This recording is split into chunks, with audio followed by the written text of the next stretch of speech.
Այսօրվա մեր թեման կիբերհանցագործություններն են։ Կիբեր սպառնալիքները, զեղծարարությունները եւ դրամաշորթումները ժամանակակից տեխնոլոգիաների միջոցով։ Մարդը կարող է մի ազգույշ հպումով, հեռախոսի հպումով կորցնել իր ամբողջ ունեցվածքը, կորցնել իր պահուստը, փոխել իր եւ ընտանիքի ճակատագիրը ամբողջովին։ Իսկ ինչ անել պաշտպանված լինելու համար։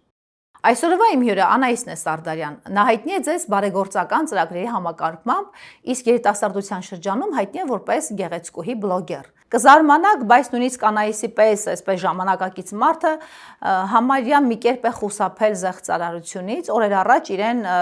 այսպես փոխանցել են էլեկտրոնային ճանապարհով, որ վարորդական իրավունքի խախտումներ ունի, ճվող խախտումներ, ինչպես ասում են, եւ այս վարորդական իրավունքի խախտման գումարը փոխանցելու պահին հանկարծ նկատել է, որ զեղծարարության զոհ է դառնում, իսկ մանրամասները կզրուցենք հյուրի հետ։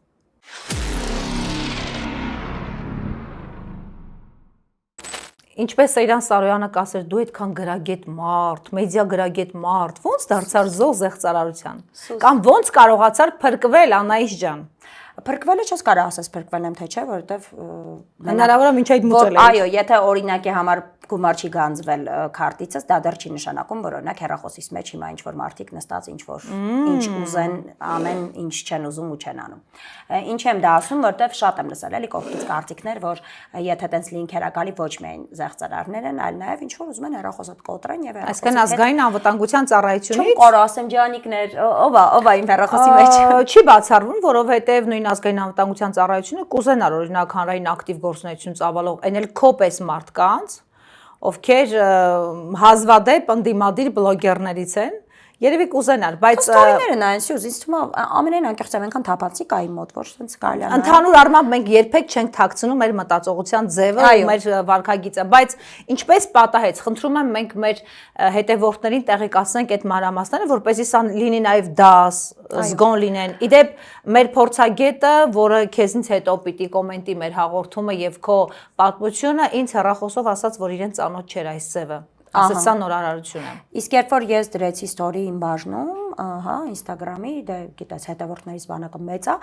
բոլորը սկսեցին արձագանքել ու գրում էին մենք նույնիսկ մեքենա չունենք, մեզ եկել է։ Դե պարզա, ով որ մեքենա չունի, չի արձագանքել, բայց ես բացատրեմ ինչումն է հարցը։ Ես վատ հիշողություն ունեցող մարդ եմ։ Ինչի եմ ես տրվել այդ Սանդրանքին, հեսա ասեմ, այդ զեղծարարության ընդհանրապես չգիտեմ։ Զեղծարարություններ դա թե ինչ էր, ինչի ոնց տրվեցի, ես շատ վատ հիշողություն ունեմ։ Ու երբ որ մոռանում եմ վճարել ակտերը, շատ հաճախ դահակը անկնում ու երբ եմ հասկանում, որ ընկել է, երբ որ քարտս բլոկավորում է, հասկանում եմ, որ ինչ որ դահակից այդ քո մոռացության պատճառը չի, իմացած եղել, որ շատ անբարեխիղճ են հատկապես քաղաքապետարանի աշխատողները։ Միգուցե նաև դա ծանոթությունները երբեմն չեն գալիս եւ քեզ դնում են անգամից դահակով քաշում։ Ու որպեսի հանկարծ խուսափեմ տենց բաներից, հենց գալիս է ինձ մոտ նամակ, այդ ճանապարհային ոստիկանություն տելեգրամյան ալիքը որ կա, հենց գալիս է, ես վարքյանական sense բացում եմ ու վճարում եմ, որ հանկարծ հետո մտքիցս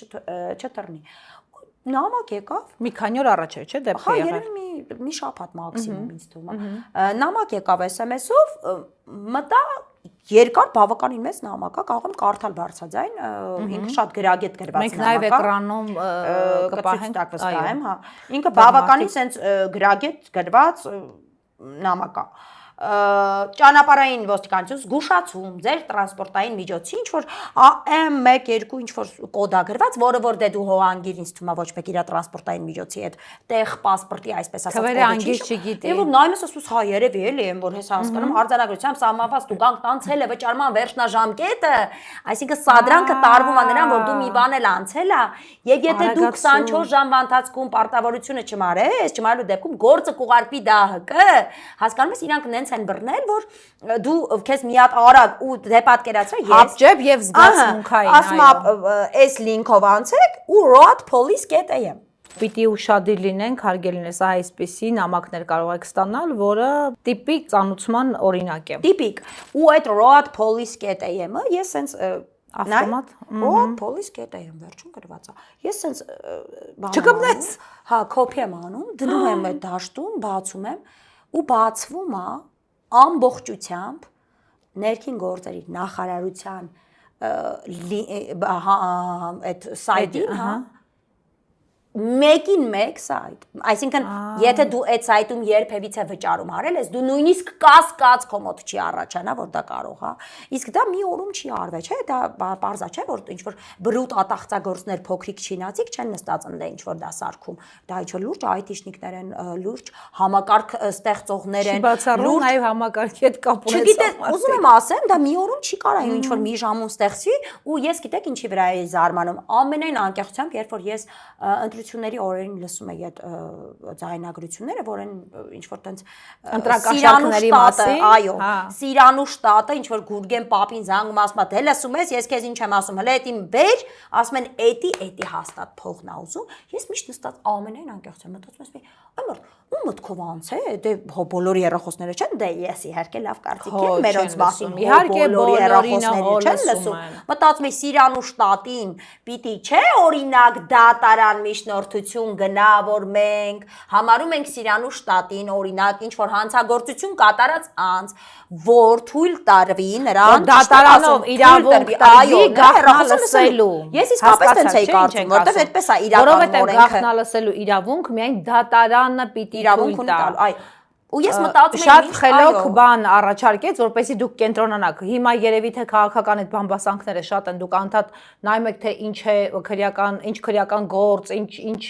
տուգանքներ եւ այլն, բայց հասկացեք, մարդկանց համատարած գաղտնալսել են։ Պետությունը ինքը խոստովանեց, որ գաղտնալսել է այս ամբողջ ընթացքում։ Հա, բայց թույլտվությամբ կամ ստեղծել է մարդկանց մի խումբ, ներմուծել է այդ մարդկանց խմբին, ասենք, ընդդիմության շարքեր, արհեստականորեն բացել են զրույցներ եւ իրենք իրենց ձայնագրել են ու բերել դարձրել են դատարան։ Ես այդ նույն Սիրանու շտատի մասին մտածում էի ամենայն անկեղծությամբ, այսինքն ոնց է եղել, չէ՞, օրինակ, եթե լսում են քաղաքական ինչ որ լուրջ գործ, չի, ես հասկանում եմ, օրինակ, դե լավ, օրինակ, ինչ որ կասկածներ կա, հա, օրինակ, ուզում են հանրային գործի չա գաղտնալսել։ Այո, հանրային գործի չա, բայց մտածում եմ, օրինակ, ինչ են նստել մտածել, օրինակ այդ օպերը նստել ասել է ոնց են գտել Սիրու շտատին։ Օրինակ, հա, այս ինչ գյուղի Սիրանու շտատի հերրախոսը մի հատ միջնորդություն գրենք դատարան։ Տա թույլտվություն մի հատ լսենք տենան Գուրգեն պապի։ Հիմա դու մտածում ես, որ այս ճանապարհով են բոլորի հերրախոսների մեջ մտել։ Ինձ այդպես բաներ են լիքը գրել։ Իմ Instagram-ը, եթե ես քեզ այդ օրը բացեմ direct-ը տեսնես նամակներ, մարդիկ գրում են Անահիս ջան, մի բացեք, ձեր հերրախոսը կոտրված է, չեմ գնա։ Ես էլ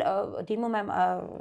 հարգելի ազգային անվտանգության ծառայողներ, իմ հերրախոսը բացա, յուրաքանչյուրով կարամ ուղակի ձեզ տրամադրեմ, որ դուք բացեք ինչ-որ բան նայելու, որովհետև ինչ որ կատարվում է իմ կյանքում, դուք ամեն օր տեսնում եք story-ով, ես ոչ մի բան չեմ թաքցնում, ոչ մի բան գաղտնիք չի, իմ հանրային կարծիքն է, իմ համոզմունքները, համոզմունքները, գաղափարները, սկզբունքները եւ ամեն ինչին դուք շատ լավ ծանոթ եք։ Ի վերջո ինչպես քեզ հաջողվեց խուսափել այդ զեղծարարության զոհ դառնալուց եւ ինչքան պիտի վճարեիր, եթե վճարեիր։ Նամակը երբ որ բացեցի գրված էր 24000 դրամ ու ես շատ ողջավորված, քանի որ ունեցել եմ ակտեր իսկապես օրինակ կարմիր լույսի տա ներողություն կարմիր գծերի համար կարմիր լույս փառկաստու չէ կարմիր գծերի այդ ակտեն որ 2 րոպե ուշ ես վճարում մեկ էլ արդեն բան Ավինյան ենք ձեր դուրը ծեծում են աղովի տենց միասին տենց այդ կալանք են այո այտենց ունեցել եմ բայց իրականում ինչ եմ ուզում ասել 24000 դրամներ չէ ամենևին չէ քարտի վրա գումար չկար այսինքն ես full պատրաստ էի ամեն ինչ անելու ու երբ որ քարտի վրա գումար չկար ես մտա նայ բանկերը ունեն ընթացիկ հաշիվ եւ քարտային հաշիվ մտա որ ընթացիկ հաշվից վճարեմ մտածեցի դե որ ընթացիկ եմ մտել արդեն իմ ու բանկս չգովազդեմ բայց ինեկո բանկային մտածի ինեկո բանկի մեջ էլ կա չէ այդ հավելվածի մեջ բոլորի մեջ կա այդ մեքենայի տուգանքի վճարումներ միանգամից ավտոմատ բերում է ասեցի գնամ այդտեղ մտա տուգանքը տեղ չկա ու այդտեղ նոր ինձ մոտ հարց առաջացավ բասա ինչ էր հիմա ասածս ինչ անա այսուր ջան ես իսկապես ինձ համարում եմ մեդիագրագետ ազնվորություն ես բավականին երիտասարդ եմ լինելու համար ինչքան ասում եմ բոլոր ժամանակակից գործիքները այո դե դու պատկերացրա 40 ես ինքս եմ ինձ ասում այդպես պատկերացրա օրինակ 40-40-անց կին որը որ օրինակի համար շատ տենց իդեպ ուսուցչուհիներն են շատ հաճախ դառնում զո այո որովհետև պատասխանատու մարդու համար իսկապես սա օրինակ գրած արդեն դա կա ինքը պատասխանատու օրենքի առաջ պատասխանատու մարդը ինքը ուզում է արագ այդ անի վերջացնի դուրս գա այդտեղից բայց դու ինչ ես մտածում դու մտածում ես որ սրանք Հայաստանում ծվարած ինչ որ ժամանակակից IT-շնիկներ են սրանք մարդիկ են որոնք Հայաստանում ծվարած ասենք ուկրաինացի հակերներ են սրանք մարդիկ են որոնք պետական համակարգում տիրապետում են որոշակի անձնական տվյալների եւ կարողանում են իրացնել դրանք իրենց նպատակներով թե սրանք ի վերջո դրամաշորթություն են հենց բանկերի կողմից, որովհետև շատ հետաքրքիր զուգադիպությամբ պատահում են դեպքեր, որ մարդը վարկը ստանում է, հենց վարկը ստանալու պահին կամ հենց այդ գիշեր գումարը քաշում են իր վարկը։ Ոնց կարող ես տրամաբանել, էլի։ Ես մասնագետ չեմ այդ մասով չեմ խոսի, ես կուզենամ օրինակ մասնագետներ դրա մասին խոսեմ, բայց ես քո այդ բոլոր հարցադրումներին կոպիտ կպատասխանեմ։ Սրանք վարկածներ են։ Թքած ունեմ, որ վարկածնա լինելու։ Ես ապրում եմ պետության մեջ։ Ես ուզում եմ, որ այնպիսի պետության մեջ ապրեմ, որտեղ ոչ թե ընդդիմադիրների խոսակցությունները այդ ամենայն ճկլասի նստի լսվի դրա մասին, գաղտնալսվի, մանտաժվի եւ պետական համակարգում նստած ուսադիր կրող հարգարժան շատ դեպքերում նաեւ հարգարժան մարդիկ ոչ թե զբաղվեն կավենով, որ արվում է այսօր օրինակ Գագիկ Ծառուկյանին նկատմամբ, որտեղ այն ինչ որ արվում է այդ ձեռնաշխտաները չմտնելը իմ համար այդ կավենին համարժեք բան ամենայն անկեղծ ես կուզենամ զբաղվեն այսպես բաներով ու սա ուղակի ծիծաղել է 21-րդ դարում Սիրանու շտատի գաղտնալ զրույցները գաղտնալսել Ուզում ես ասել, որ պետությունը ինքը բավարար միջոցներ չի ներդնում, բավարար ուշադրություն չի դարձնում, անտեսում է, որովհետև թքած ունի sense բաների վրա, որովհետև կա մի մարդ, ով որ հնարավոր է, որ նաև այստեղ կա, ինչպես բանները կասեն, ինտերես կա փողի, դրա համար ուշադրություն չեն դարձնում, որովհետև շատ են պնդումները, որ հենց բանկերի հետ կապված կարող են այս սխեմաները գործել եւ այս զեղծարարները իմիջիալից քեզ մի նոր բան հիշեցնեմ դու նկատել ես որ զեղծարարների խմբեր են իբր թե բացահայտվում ու ձերբակալվում եւ նրանցից որևէ մեկի անունը դու երբեք չես կարդամ որևէ դատարան մտած գործ չես տեսնի որևէ անգամ բաց դեմքով չեն տանի որ դու տեսնես այդ կասկածյալին կամ հետո երբ որ հաստատվում է մեղադրանքը բայց շատ լավ բան իսկ եթե հարցում անենք որպես օրինակ լրագրող թե ինչ վիճակում են օրինակ տեղափոխում ընդդիմադիրներին եպիսկոպոսներին ոնց են միանգամից հանրային ասում որ ինքը պետական դավաճան կամ չգիտեմ շատ լավ եմ տեսել որտեվ լիքը տեղերում ներկա են եղել ես էլ դու էլ ու իմ համար հիմա հենց այստեղ գոնե իմ մոտ շատ կասկածելի են այս դրվագները մանավանդ ասում են որ հաճախ զեղծարարության զոհ դարձած մարդիկ երբ որ գնում են ու սկսում են բողոքել պետական համակարգում օրինակ իրավապահները ասում են այ մարդ մենք մինչև դրանց գտնենք եւ այլն այսինքն համոզում են որ գործը չշալակեն որովհետեւ չեն կարողանալու բացահայտել այսինքն չեն կարողանալու որովհետեւ տեխնոլոգիաները ինչ են տիրապետում թե չեն կարողանալու որովհետեւ տաբու կա ինչ որ տեղ դրած եւ դրանից այն կողմ հնարավոր չի Համենայն դեպս կիբեր հանցագործությունները եւ կիբեր սպառնալիքները մեզ մոտ արդեն դարձել են համարյա ամենօրյա ծանր հանցագործությունների բնույթ կրող բաներ, հա, իրադարձություններ։ Ես իսկապես կարծում եմ, որ ժամանակ չունեն, որովհետեւ այն ինչ որ կատարվում է այսօր ընդդիմադիր դաշտում ուղակի այդ ամբողջությամբ համակարգը լծված է, բոլորին նեղելու, բոլորին, այո, դրա վրա։ Ու իսկապես եթե տես ֆիզիկական ժամանակը նայես, մարդկանց երևի թե չի երիքում։ Հարգելի ուսադիր մարդիկ զբաղվեք ձեր գործով Իսկ այն մարդկանց ովքեր աստվածչանի կարող են բախտակից դառնալ զեղծարարության զոհ դարձածներ ես կհորդորեմ չմտածեք որ ինպես հենա մեդիա գրագետ եք ու սխալ երբեք չեք գործի ես իսկապես միշտ ծիծաղացել եմ այդ զեղծարարներին որ տրվում են այդ բաների որտեղ փոխել ես այնպեսի մարդկանց ես գիտեմ հիվանդանոցներից մեկի փոխտնօրենին որ նավ բարձրանալուց անցած թե նախանցած տարի բավականին լուրջ մարդ պրոֆեսոր մարդ նավ բարձրանալուց տեսնում որ հաշվին գումար չկա այսինքն մի քանի միլիոն քաշել էին մի քանի օր առաջ իմ բակում է տեղի ունեցել այդ դեպքը որի ինչու թոշակի կուտակած գումարն էին տարել իդեպ մատենադարանի փոխտնօրենի մասին մամուլը գրեց բանկերից մեկի հաճախորդը եւ անհետացել էր ամբողջ դրամապանակայո իմ հորդորը եթե դուք հստակ ձեր բանկի օրինակ նույնիսկ բանկից եթե ստանում եք ինչ որ մեսեջ հետ զանգարեք բանկ, ծախսեք այդ 1 կամ 2 րոպե ժամանակ։ Իբր բանկը զանգել այդքան հեշտ բան է։ Դե եթե տենց նախ բանկերի հեռախոս կյանքում եւ երկրում ամեն ինչը դժվար է։ Շնորհակալ եմ հետաքրքիր զրույցի համար։ Ես կարծում եմ ոչ մեկ չի ընկնի այդ ծուղակները, որովհետեւ իսկապես շատ անարդար է լինում։ Շատ անարդար է լինում, այլ հատկապես վատես զգում քեզ, երբ որ գիտես օրինակ մարդը, չգիտեմ, աշխատավարձը ստացել է ու իր կարևորը 16000 դրամը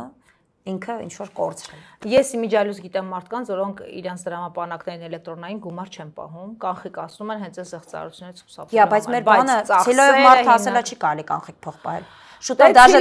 թաթիկներից խփելու է ինչ որ փայտիկով։ Որտեվ ընդեղ էլ հանցագործ կուղարկեն։ Չէ, որտեղ որ Որտեղ գան կասի հանում հաց ապացուցի, առնելուց թաթիկույտ խփում են։ կասի ապացուցի, որ այս ունեցվածքը դու վաստակել ես։ Այո։ Որտեղ մարդիկ 4 դասանում ինչ որ բան են նվեր ստացել, մինչև հիմա դատարաններում քարշ են գալիս։ Այո։ Շնորհակալ եմ հետաքրքիր զրույցի համար, լինենք անփորձանք։